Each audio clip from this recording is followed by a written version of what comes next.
제사는 처음 익은 곡식 가루가 거룩한 적, 떡덩이도 그러하고 뿌리가 거룩한 적, 가지도 그러하니라. 또한 가지 얼마가 꺾이었는데 돌감람나무인 네가 그들 중에 접붙임이 되어 창감람나무 뿌리에 진액을 함께 받는 자가 되었은즉 그 가지들을 향하여 자랑하지 말라. 자랑할지라도 네가 뿌리를 보전하는 것이 아니요 뿌리가 너를 보전하는 것이니라. 아멘. 5월은 가정의 달입니다. 지난주는 어린이 주일이고 이번 주는 어버이 주일입니다. 오늘 본문도 가정의 달에 주시는 우리 하나님의 말씀입니다. 먼저 우리는 자녀로서 내 부모를 공경하라 하는 하나님의 계명을 잘 순종하고 살아야 되고, 또 우리가 부모로서 우리 자녀들을 노엽게 하지 마라.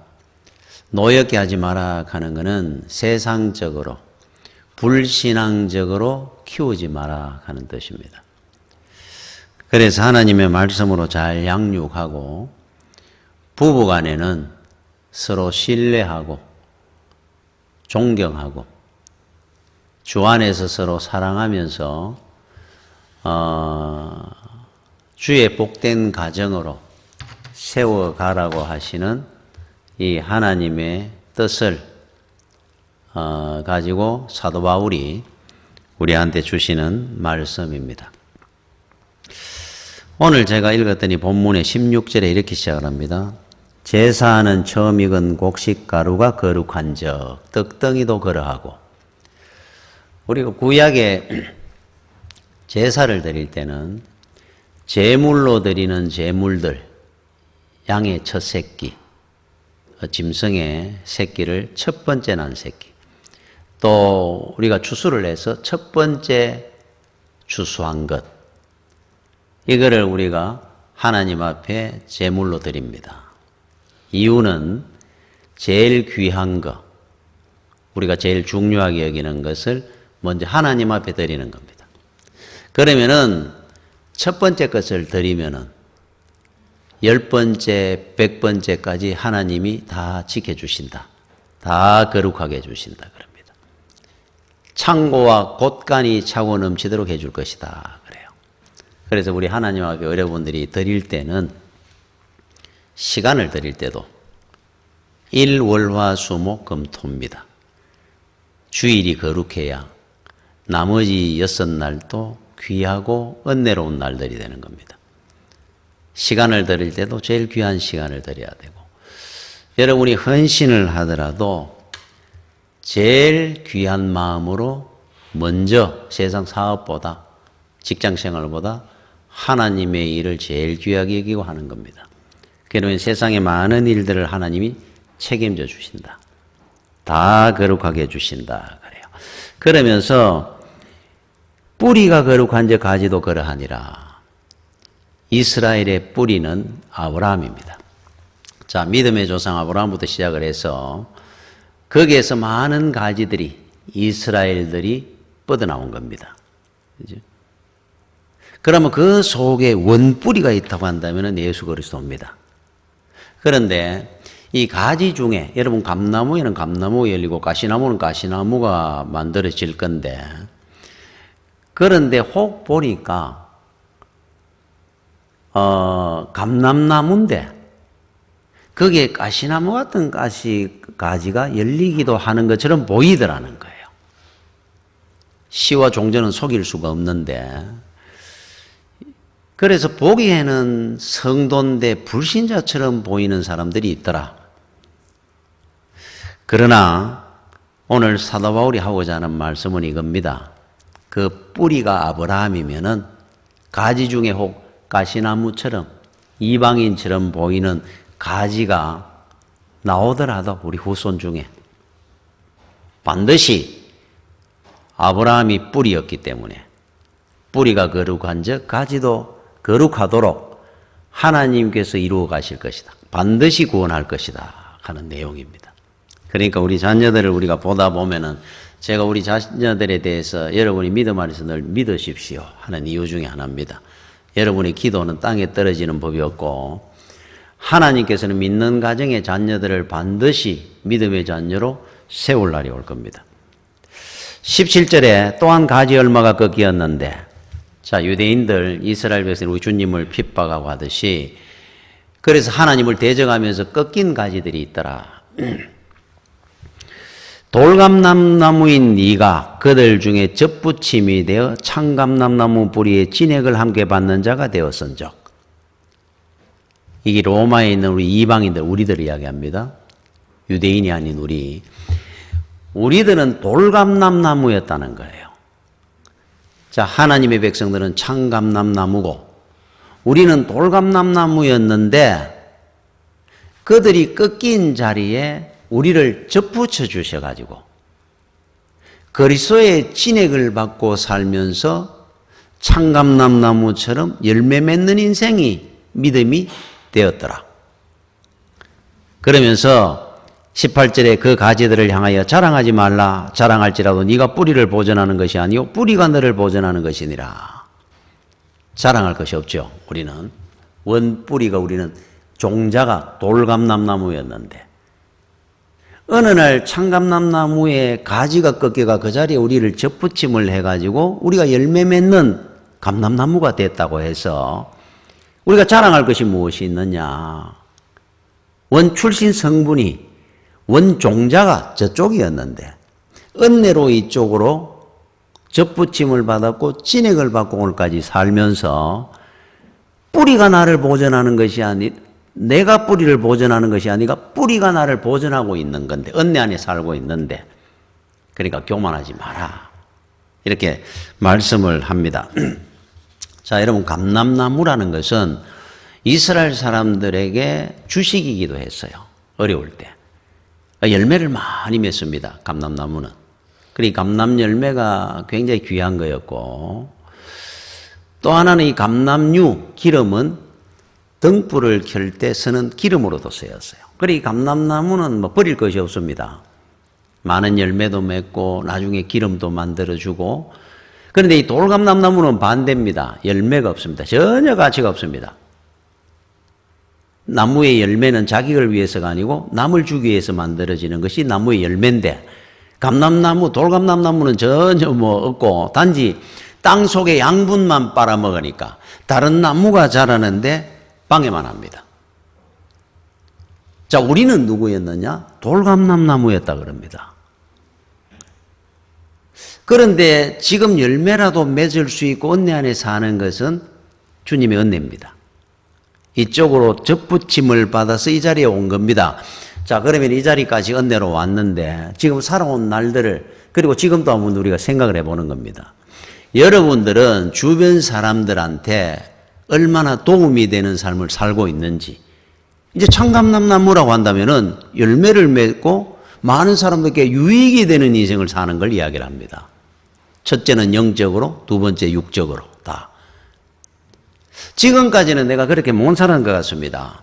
오히려 다른 사람 열매 맺고 사는데 회방이 나오고 양분이나 빨아먹고 나는 전혀 열매 없는 인생을 살았고 그랬다고 할지라도 주님의 은혜 안에 여러분이 이제는 산다고 한다면은 이제는 우리가 창감람나무니까 중요한 것은 우리가 열매 맺고 기름을 내는 자가 돼야 되는데 남에게 지금 또 나는 유익이 되고 있는지 아니면 회방이 되고 있는지를 확인을 하셔야 돼요.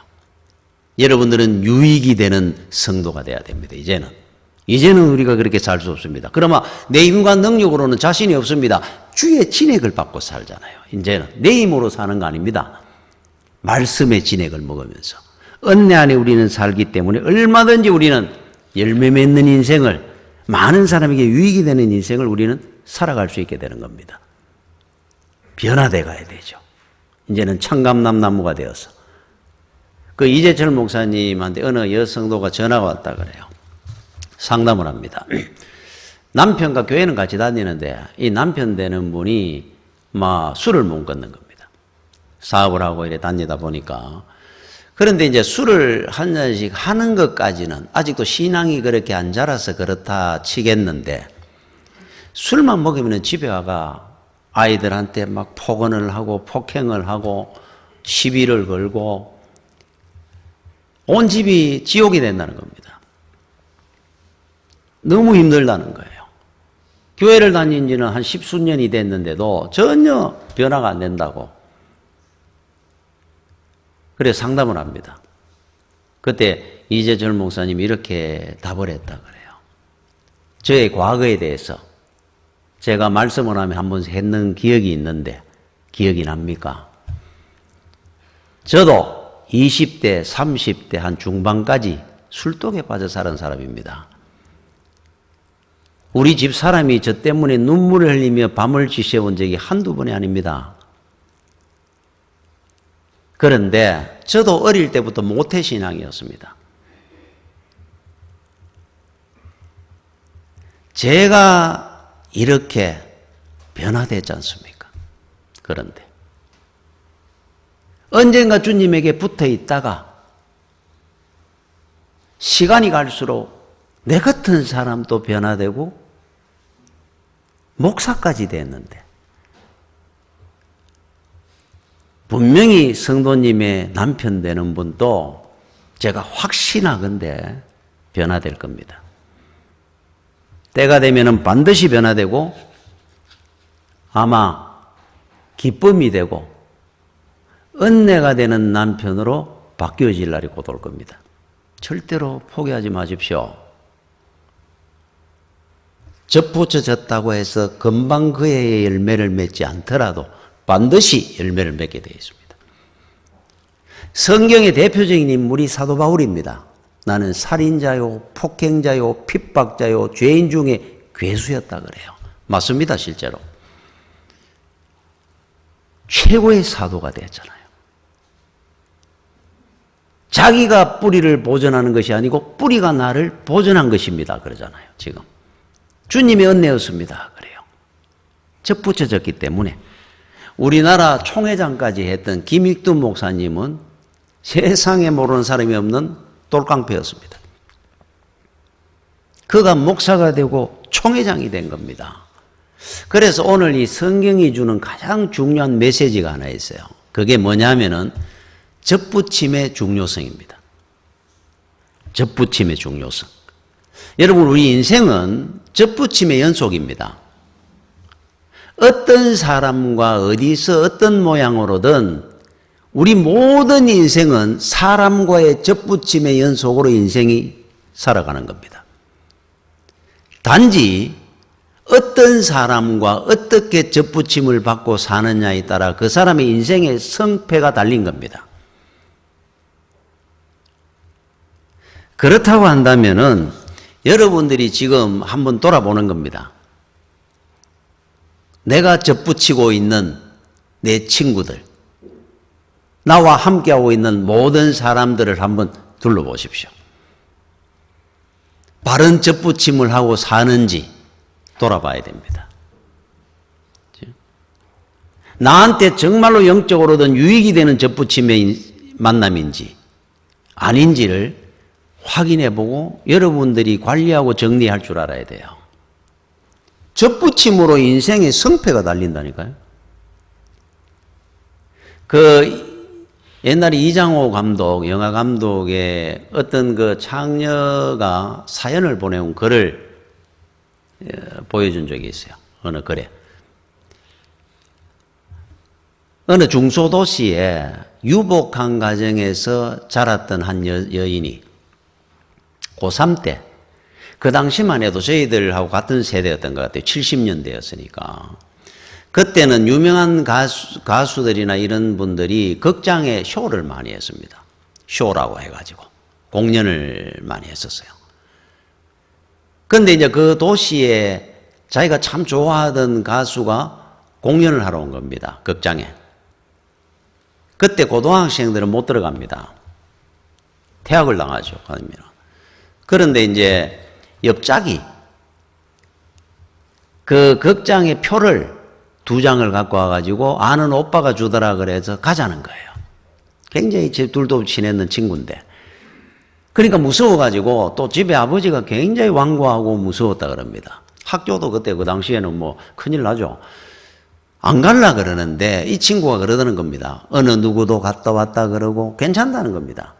한 번 갔다 오는 건데 그래서 하도 가길래 자기도 가고 싶었고 그때까지만 해도 그래도 학교에서 모범생으로 살았던 여학생이 그래서 언니 옷을 입고 숨어서 들어간 겁니다. 그 표를 내고 보고 있는 중에 학생과정이 그날따라 순찰을 나왔는데 못 들린 거예요. 이름이 적혔습니다. 내일 학교 온 대로 오라는 거예요. 하늘이 무너지는 것 같죠. 생각하니까 곧 아버지도 알게 될 건데 정학을 당하든지 뭐 퇴학을 당하든지 맞아 죽을 것 같아. 생각을 하니까. 무서워가지고 어떡하나 하고 있는데 그 친구가 그러는 겁니다. 우리 서울 가자. 나도 이제 큰일 났으니까 서울 가면은 직장도 많고 먹고 살 때도 많고 하니까 우리 일단 서울로 도망가자. 생각할 겨를이 없더라 그래요.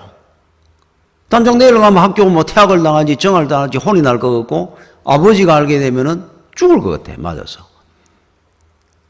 그 친구 말에 아무 생각 없이 돈 몇 푼 갖고 열차를 타고 서울을 가버린 거예요. 서울역에 내리자마자 어디를 갈지 모르고 머뭇거리고 있는데 한 아주머니가 와가지고 촌에서 왔느냐? 삼시세끼 다 먹여주고 돈 많이 벌 수 있도록 해줄게.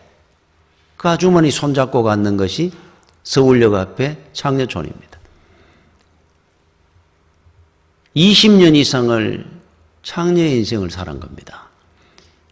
자기 사연을 이장호 감독한테 보낸 거예요. 여러분 한번 보십시오. 세상에 이런 일이 있을 수 있습니까? 인생이. 그런데 어느 그 기독교 중고등학교에 미션스쿨에 교목을 하는 목사님 이런 이야기는 여러분들도 많이 들었을 겁니다. 그냥 아주 쉽게 이야기를 합니다. 굉장히 독실한 불교 집안이었다 그래요. 집안이. 그러니까 주일학교가 어디도 절대로 못 갑니다. 그런데 동네 친한 친구가 여름 성경학교 때만 되면은 자꾸 같이 가자는 겁니다. 과자도 주고 사탕도 주고 너무너무 재밌다는 거예요. 3학년 때도 안 가고 4학년 때, 5학년 때. 한 번만 자꾸 가자 그러고 거기 가니까 사탕도 받아오고 과자도 받아오고 하니까 또 너무 재밌다 그러니까 한 번만 따라가 보고 싶었던 거예요. 그래서 그 친구 따라가 여름 성경학교를 하루 갔는데 사탕도 먹고 과자도 먹고 얼마나 재밌는지 그림도 그리고 놀다가 집에 온 거예요. 그리고는 엄마 아빠 모르게 있었는데 다음날 잠을 못 자는 가고 싶어가. 그 다음날 또 갔습니다. 여름 성경학교 3박 4일을 매일 다니면서 그 길로 교회를 다니기 시작해가 목사가 된 분이에요. 이분은. 처음에 집에 숨어 다니다가 고등학교 졸업하고 신학을 해가지고 목사가 됐습니다. 하루도 교회를 못 떠났어요. 자, 여기서 두 사람의 인생이 친구 때문에 완전히 달라졌는 두 인생을 봅니다. 한 사람은 친구 때문에 목사가 됐어요. 한 사람은 친구 때문에 창녀가 된 겁니다. 접붙임이라는 그것이 얼마나 중요한지를 가르쳐주는 내용입니다. 오늘 사도 바울이 우리한테 강조를 하는 겁니다. 인생은 접붙임입니다. 인생 자체가. 우리는 누구와의 만남이든 계속 만남이 이루어지고 있습니다. 직장의 동료든 학교 친구든. 그런데 사도 바울이 지금 우리한테 하고자 하는 말이 뭐냐? 제일 중요한 뿌리 되는 접붙임이 하나 있다 이 말이에요. 예수 그리스도와의 접붙임입니다. 주님과의 접붙임이 바로 되면은 세상의 모든 접붙임이 바른 접붙임이 이루어집니다. 친구든 누구든 여러분이 주의 은혜 안에 믿음 안에 한번 살아보십시오. 주변에 사기꾼이 도둑놈이 술꾼이 그런 접붙임이 안 이루어집니다. 기본입니다. 이게. 주와의 접붙임이 제대로 안 돼 있으면은 절대로 여러분 인생에 바른 접붙임의 삶이 이루어질 수가 없습니다. 인생은 접붙임의 관계인데 여기서 성패가 갈라지게 돼 있는데 이게 근본의 접붙임이에요. 예수 그리스도.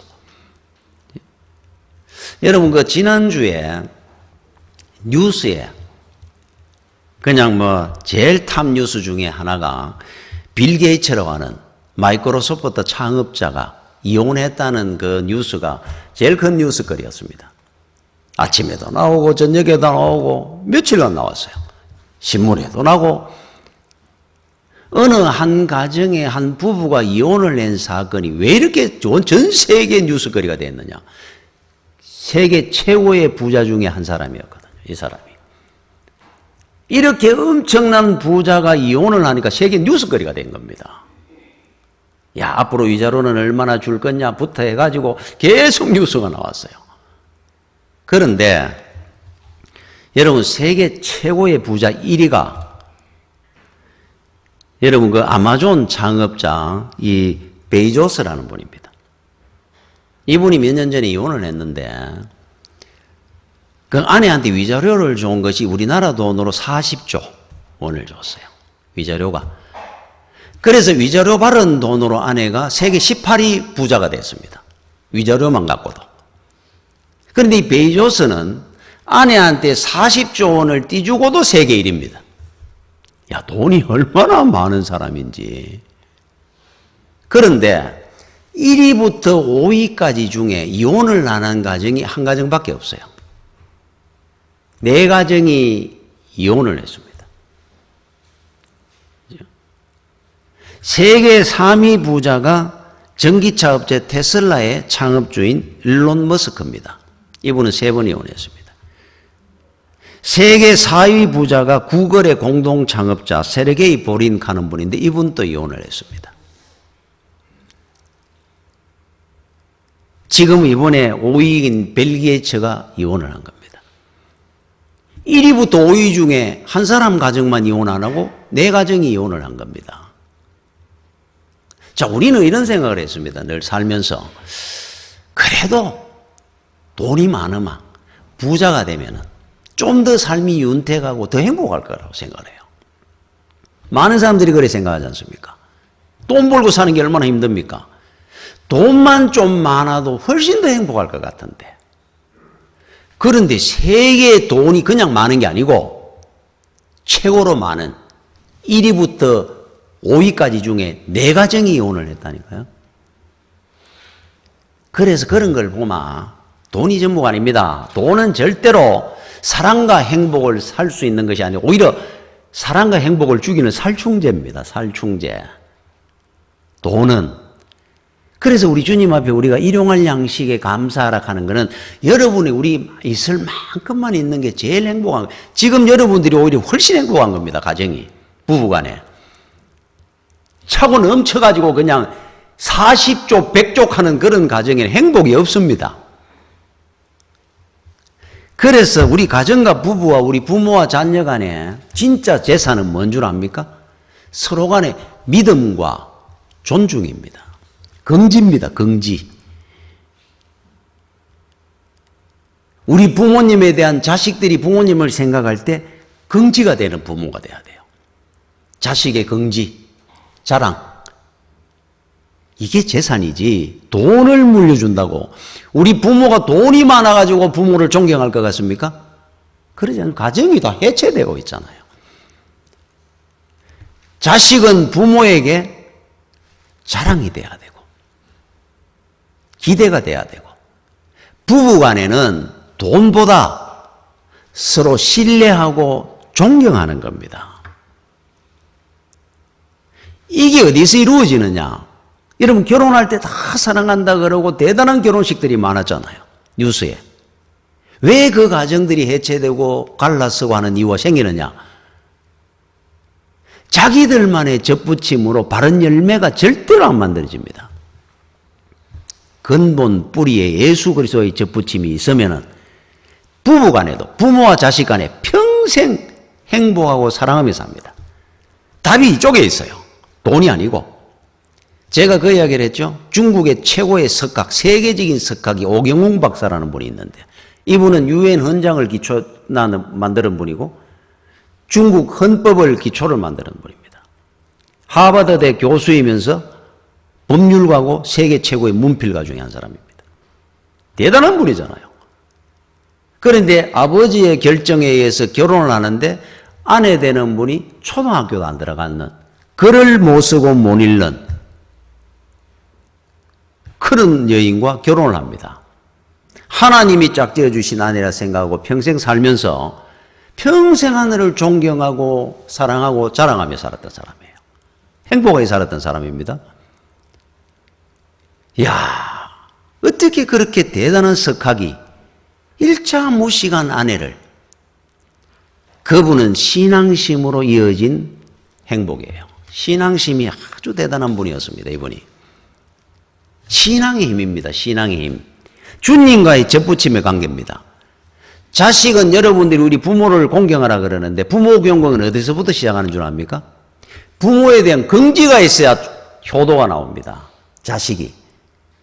그러면 그걸 반대로 이해하면 부모로서 자식의 긍지가 되는 삶을 살아야 돼요. 여러분 스스로도 우리 부모님에 대한 긍지를 가져야 됩니다. 자랑스러워해야 됩니다. 우리 부모님을. 그래야 효도가 시작되죠. 그 어느 목사님이 7살 난 막내 아들하고 이야기를 하는 중에 너는 커서 앞으로 뭐가 될래? 물었다 그래요. 7살짜리가 생각할 겨를도 없이 나는 커서 목사님이 될 거예요. 그러더라 그래요. 그래서 목사님이 그래? 그러면서 이렇게 얘기를 한 겁니다.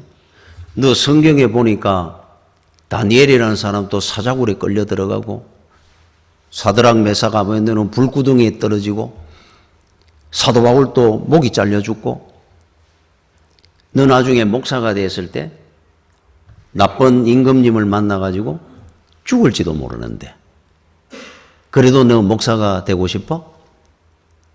그랬더니만은 잠시 눈빛이 흔들리는 것 같다가 가만히 생각하는 하더니만은 그래도 나는 목사님이 될 거예요. 그래? 왜 그렇게 꼭 되고 싶어? 두 말도 없이 아빠도 목사님이잖아요. 그런데 그 한마디에 가슴이 찡해지더라 그럽니다. 그러면서 한편으로 하나님, 내가 이 아이가 나중에 어른이 됐어도 평생에 이 아이가 나를 보면서 아빠가 목사니까 나도 목사님이 될 겁니다. 이 마음 변하지 않도록 내가 목사로서 바르게 살게 해 주십시오.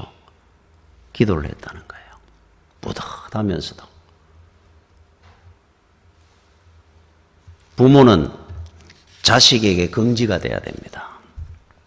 부모 된 사람으로서 먼저. 그렇죠? 또 자식은 부모님을 보면서 우리 부모님을 생각할 때마다 긍지를 느껴야 됩니다. 그럴 때 부모를 진정으로 공경할 수 있습니다. 출애굽기 23장 30절에 이런 말씀이 나옵니다. 그를 이어 제사장이 되는 아들이 회막에 들어가서 성소에서 섬길 때에는 1회 동안 그것을 입을지니라. 7일 동안. 자, 아론이 죽으면서 그 다음에 아들이 대제사장을 직을 물려받았습니다. 그때 아론이 입었던 옷이 에봇이라고 가운이 있어요. 대제사장이 입는 가운. 그런데 자, 위임식을 할 때 대단한 행사를 하는 것이 아니고 이거는 전통적으로 계속 이어져 내려갔습니다. 딱 하나 행사를 해야 될 것이 하나 있어요. 그게 뭐냐 하니까 아버지가 대제사장을 하면서 입었던 에봇을 아들이 입고 대제사장 되는 그 아들이 입고 성막, 우리 지성소 앞에 있는 우리 성전 강대상 같은 곳에 가서 7일간 입고 있으라 그럽니다. 하나님께서 말씀하기를 7일간 너는 그것을 먼저 입고 있으라. 그리고 그 다음 날부터 대제사장 직분을 수행해라 그랬어요. 대단한 이임식 하는 거 아닙니다. 아버지가 입었던 가운을 입고 에봇을 입고 가가지고 7일간 여기 있으라는 겁니다. 앉아서. 왜 그랬을까요? 왜 하나님께서 이걸 시켰을까요? 네 아버지가 대제사장직을 하면서 가졌던 그 성실함과 믿음과 마음과 정신을 생각하는 시간을 가져라 말이에요. 그러면서 네 마음과 믿음과 정신을 다잡는 시간을 가져라는 겁니다. 아버지를 생각하면서 최고의 행사입니다. 이게 유임식이고 다른 거는 필요 없단 말이에요. 우리 아버지가 대제사장으로 어떻게 살았는지를 깊이 생각하면서 앞으로 내가 어떻게 살아야 될 것인지를 결단하는 시간을 7일간 가져라는 뜻입니다. 그런데 만약에 아버지를 존경 안 합니다. 어떤 아들이 아버지가 아무리 대제사장이라도 긍지가 없습니다. 아버지에 대한. 70일을 앉아있은들 소용이 있겠습니까? 아무 소용 없습니다. 부모에 대한 긍지를 가지라는 겁니다. 그렇죠? 그것이 부모 효도에 대한 첫 번째입니다. 여러분, 요한복음 19장 26절에 이런 말씀이 나와요. 우리 주님이 십자가에 달려서 했던 가상칠언 중에 하나입니다. 어머니 마리아에게 했는 말입니다. 예수께서 자기의 어머니와 사랑하는 제자는 요한이죠. 자기 어머니 마리아와 사랑하는 제자가 곁에 서 있는 것을 보시고 자기 어머니께 말씀하시되 여자여 보소서 아들이니이다. 우리 이거 너무 잘 아는 말씀입니다. 십자가에 달려 계시는 우리 주님께서 그 아래에 있는 어머니 마리아를 보면서 여자여 보소서 아들이니이다 그랬어요. 흔히 우리가 이걸 읽으면 우리나라는 지금 번역을 하려고 하니 이상 번역이 안 됩니다. 여자여 보소서 하니까 어머니를 보고 여자여 그러니까 아주 경하게, 어떻게 보면 성자 하나님이시니까 뭐 아주 이렇게 업신여기듯이 하는 것처럼 보이죠. 그렇지 않습니다. 이게 헬라어에는 군이라는 표현을 썼는데 최고의 존칭어입니다. 우리가 여자를 최고의 존칭으로 말하는 때 헬라어로 군이라 그럽니다. 다른 경악에 쓰는 표현들이 많습니다. 어머니에게 최고의 존칭어를 표현한 거예요. 그런데 이거를 갖다가 우리나라 말로 번역하는 단어가 없습니다. 우리는 그냥 전부 여자로 그냥 하잖아요. 그러니까 여자여 보소서인데 이거는 군이 이런 표현을 썼기 때문에 어머니에게 최고의 존경의 말씀 이름을 부르는 겁니다. 지금 보십시오. 어머니의 아들이 여기 있습니다 하는 뜻이에요.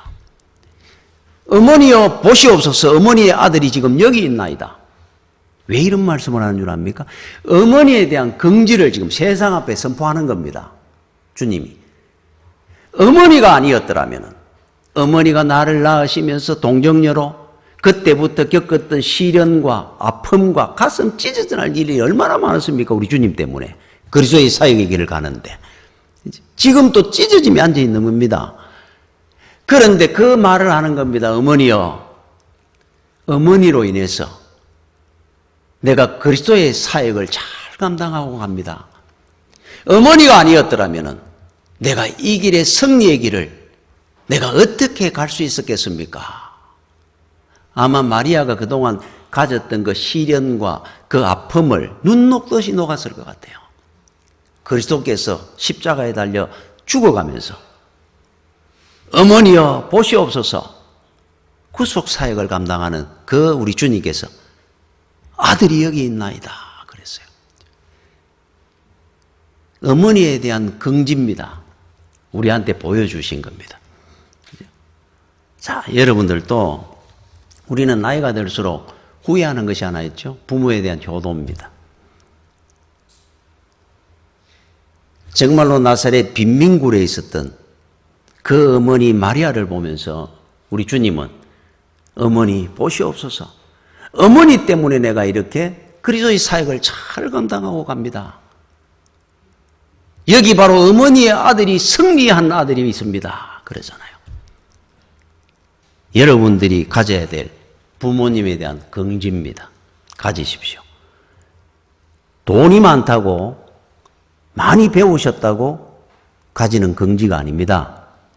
그보다 더 귀한 거는 나를 낳아주신 우리 부모님에 대한 긍지만으로도 충분합니다. 우리는 부모에 대한 긍지를 갖고 살아야 됩니다. 여러분, 그 사무엘상 17장에 이런 내용이 나옵니다. 다윗이 17장 57절 58절에 그 블레셋 사람 골리앗을 죽이고 돌아올 때에 그 블레셋 사람의 머리가 그의 손에 있는 채 아브넬이 그를 사울 앞으로 인도하니 골리앗의 머리채를 목을 잘라왔습니다. 다윗이 15살 소년이.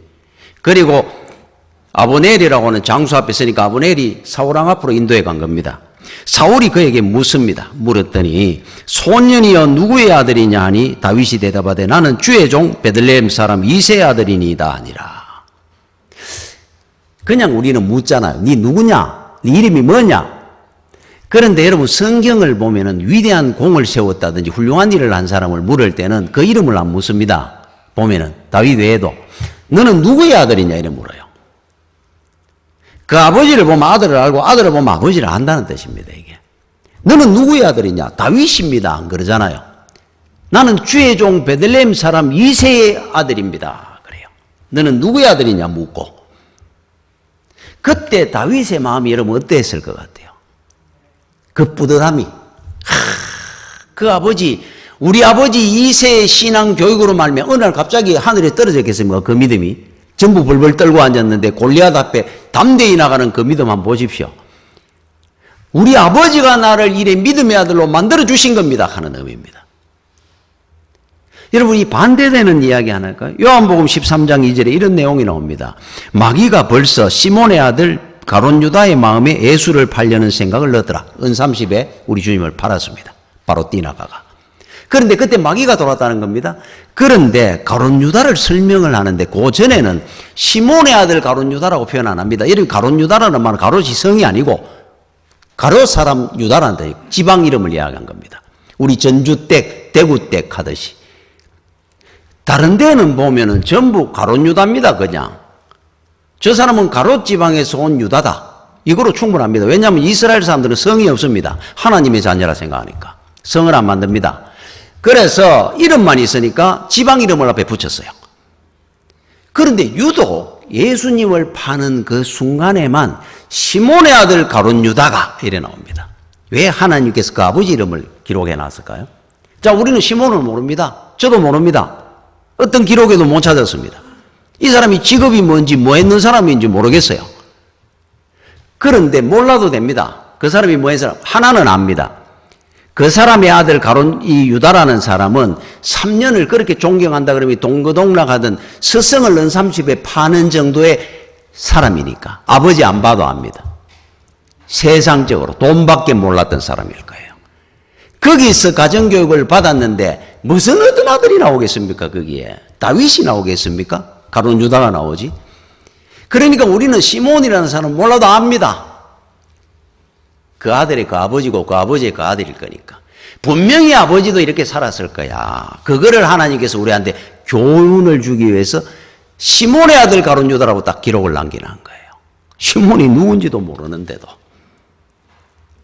기억하셔야 됩니다. 다 드러납니다. 자식을 통해서. 자녀는 부모에 대한 긍지를 가지고 살아야 됩니다. 그죠? 그렇게 살도록 부모는 살아가야 돼요. 여러분, 1950년도에 자유당 시절이죠.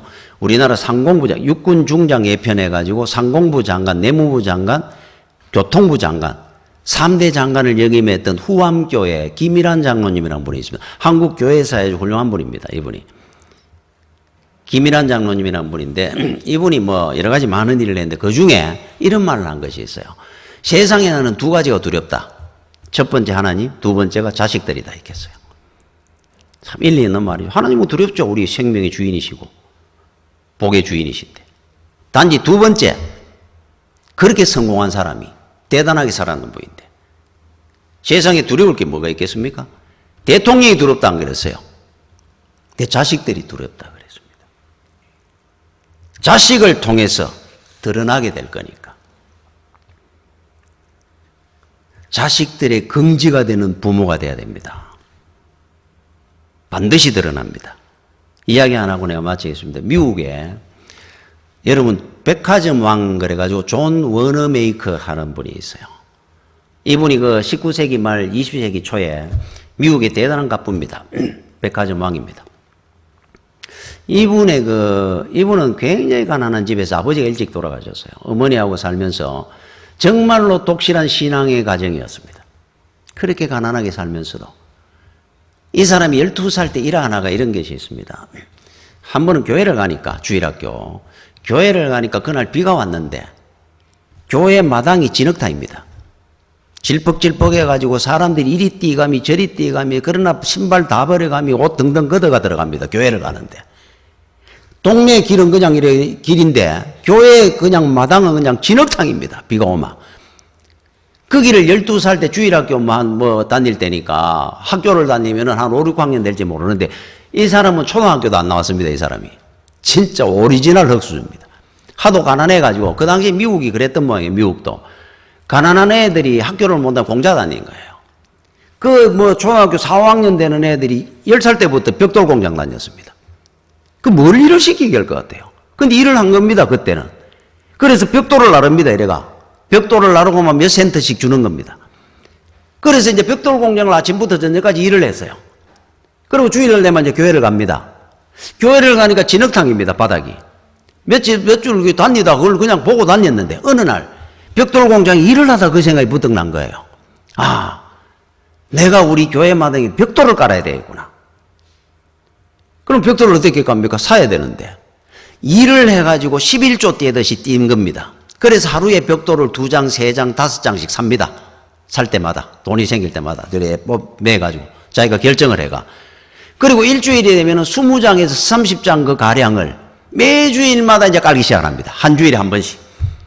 그래서 주일이 되면 리아카를 조그만 리아카에 벽돌 그동안 못 안 한 걸 가지고 갑니다. 매일 이제 사가 집에 갖다 놨다가.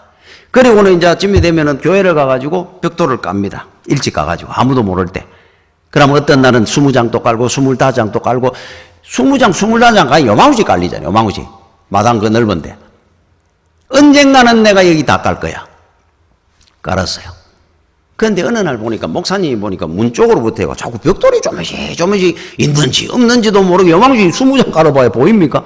그래 신기하다 싶었는데 어느 날 좀 일찍 와서 딱 보니까 워너메이커가 아무도 없을 때 일찍 와가지고 벽돌을 깔고 있는 겁니다. 이거 왜 그러느냐 그러니까 오니까 진흙탕이라가 단니가 힘들어가지고 제가 앞으로 이 마당 벽돌 다 깔 겁니다. 그러는 거예요. 돈을 벌어가 열심히 모아가. 그래서 그 목사님이 감동이 돼가지고 그래?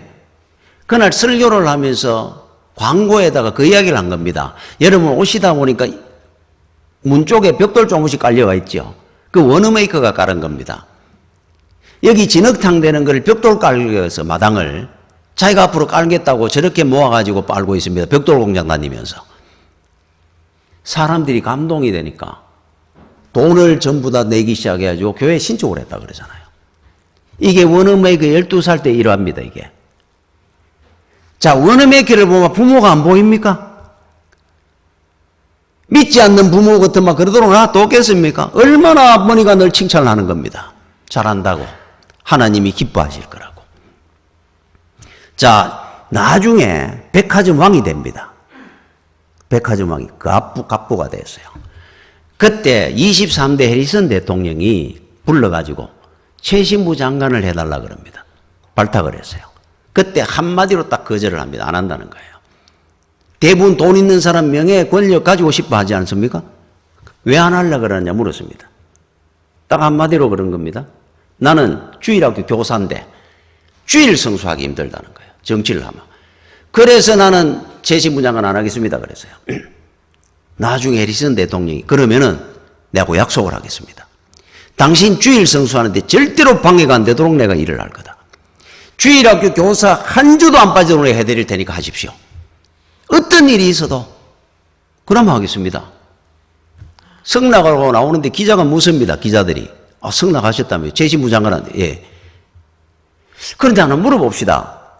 주일학교 교사보다 장관이 못한 겁니까? 그때 워너메이커가 했는 말입니다.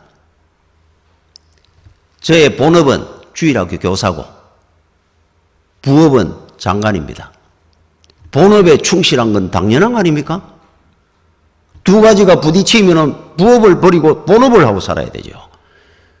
그래서 나는 주일학교 교사를 더 귀하게 여기고 사는 겁니다. 그 사람이 했는 말입니다. 야, 멋지지 않습니까? 아까 제가 했죠. 돈 있다고 잘 삽니까? 행복합니까? 그렇지 않습니다. 다 돌아서 다 해줘야 되는데. 이 사람은 돈이 그렇게 많은데도 가정이 그렇게 행복하고 복되게 사는 이유가 어디에 있을 것 같아요? 주님께 접붙임을 하고 살았으니까 평생을. 답은 그거 하나밖에 없습니다. 돈이 아닙니다. 세상의 권세가 아닙니다. 그러면은 여러분들이 워너메이커 같은 남편이 있으면 멋지지 않겠습니까? 워너메이커 같은 자녀가 있다 하면 생각해 보십시오. 야, 정말로 좋을 거 아닙니까? 하나밖에 없습니다.